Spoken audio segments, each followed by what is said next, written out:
Hello दोस्त, कैसे हो आप सब। आपका न्यू नोटिस एवरीडे चैनल में हार्दिक स्वागत है।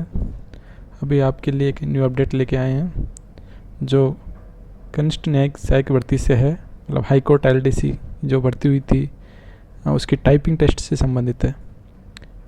वो 1800 पोस्ट पर उसकी भर्ती प्रक्रिया चल रही है और उसका जो टाइपिंग टेस्ट है वो 5 से 7 जुलाई तक रहेगा और इसमें 268 पोस्ट पदों पर हाई कोर्ट नियुक्ति दी जाएगी। तो एक बार आपको मैं पढ़ के बता देता हूँ। कनिष्ठ न्यायिक सहायक भर्ती के कंप्यूटर टाइप टेस्ट 5 जुलाई से शुरू होंगे। राजस्थान हाई कोर्ट सहित राजसा व निचले कोर्ट की जो कनिष्ठ न्यायिक सहायक भर्ती 2020 के करीब 1800 पदों पर नियुक्ति के लिए लिखित परीक्षा में सफल रहे अभ्यर्थियों की कंप्यूटर टाइप टेस्ट परीक्षा 5 से 7 जुलाई तक रहेगी।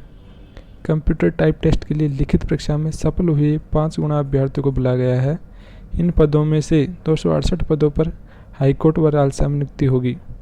इसी प्रकार के अपडेट पाने के लिए हमारे यूट्यूब चैनल को सब्सक्राइब कीजिए, लाइक कीजिए, कमेंट कीजिए और अपने दोस्तों के साथ शेयर कीजिए। धन्यवाद।